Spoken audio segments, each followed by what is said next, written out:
तुम बहुत सी चीजें नहीं कर सकते, सही है। तुमको अगर कुछ चाहिए तो तुम्हें दिमाग उतना नहीं है कि तुम वो जाके वो चीज कर सको।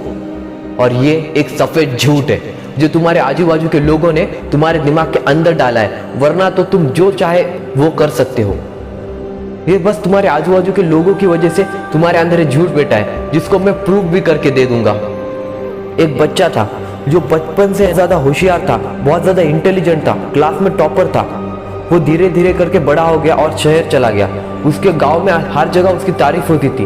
और जैसे वो शहर चला गया, उसने एक स्टार्टअप डाला जो बहुत जल्दी से चलने लगा।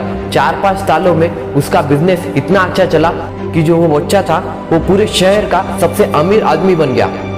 उसका पूरा डंका वहां पे शहर पे बजने लगा कि इसके जितना इंटेलिजेंट आदमी इस शहर में कोई नहीं है, और उसके जितना पैसे वाला भी उस शहर में कोई नहीं था। फिर क्या हुआ, 1-2 साल बीत गए ऐसे ही। फिर उसके कंपनी में डाउनफॉल आया और वो कंपनी इतना गंदा नीचे गिरी कि उस बच्चे की सारी प्रॉपर्टी खत्म हो गई और वो बैंक करप्ट हो गया। और उसके ऊपर धीरे धीरे करके लोन चढ़ने लगे। और फिर एक दिन वो है ना सुसाइड करने वाला था। उसके हाथों में जहर की बोतल थी और बस उस गार्डन में एक जगह पे बैठ के वो पीने ही वाला था कि उसके बाजू में एक बूढ़े चाचा आ गए और उससे देख के बोले कि तुझको क्या प्रॉब्लम है, क्या हुआ है तुझको। वो उसने अपनी पूरी कहानी उस चाचा को बताई। तो उन्होंने कहा तेरे पे कितने का कर्ज है।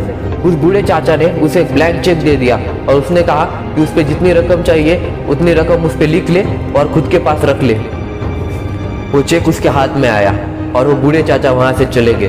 वो बहुत देर तक उस चेक को देखता रहा और उसने सोचा कि अगर ये चाचा जो मुझको जानते नहीं है, मेरे बारे में कुछ भी नहीं जानते, अगर ये भरोसा रख सकते हैं कि मैं कुछ कर सकता हूँ, मैं कुछ बन सकता हूँ, इसलिए उन्होंने मुझे उनके पैसे दिए हैं। अगर ये मुझ पे भरोसा रख सकते हैं तो मैं खुद पे क्यों भरोसा नहीं रख सकता। क्या मेरे पास आप कुछ भी नहीं है, पर ये फिलहाल के लिए है और मैं कुछ ना कुछ बन जाऊंगा। के अंदर उस चाचा की वजह से भरोसा जग गया और उसने फिर से काम करना शुरू कर दिया और फिर से एक नया स्टार्टअप शुरू कर दिया। जो स्टार्टअप भी 1-2 साल में चलने लगा और जिसकी वजह से उस पर जितने भी लोन थे वो सब खत्म हो गए और वो बंदा लोन फ्री हो गया और उस शहर का वापस से सबसे अमीर आदमी बन गया।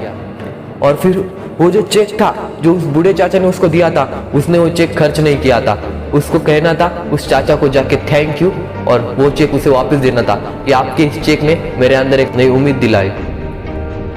वो जैसे उस गार्डन में गया जहाँ पे वो बैठा था, वहां पे उस बूढ़े चाचा को ढूंढने के लिए वहां पे उसे बूढ़े चाचा दिखे, जिन्हें कुछ लोग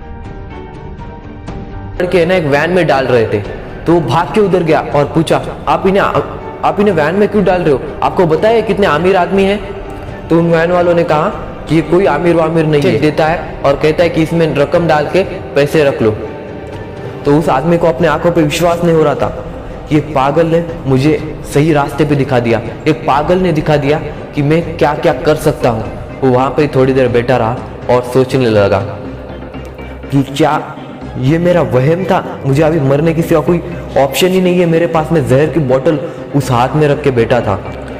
एक पागल की वजह से आज मैं इस शहर का फिर से सबसे अमीर आदमी बन चुका हूँ। क्या बस उस आदमी ने मेरा वहम तोड़ा है कि मैं कुछ नहीं कर सकता, और उस आदमी ने वो बात समझ ली ये सब बस एक वहम है कि मैं कुछ नहीं कर सकता, मैं बर्बाद हो चुका हूँ, ये बस मेरी सोच है जिसको बस हटाने की जरूरत है। तो दोस्त, क्या तुम्हारे दिमाग में भी यही सोच का पर्दा लगा हुआ है कि मैं कुछ नहीं कर सकता, मैं कुछ नहीं बन सकता? क्या तुम्हें भी वैसे एक पागल आदमी की जरूरत है क्या? तो वो पागल में बताओ क्या तुम्हें कौन है? वो तुम खुद हो। तुम अपने खुद के लिए पागल बनो और तुम्हें जो चाहिए वो तुम खुद पाओगे। तो आज के वीडियो में बस इतना ही। जय हिंद, वंदे मातरम।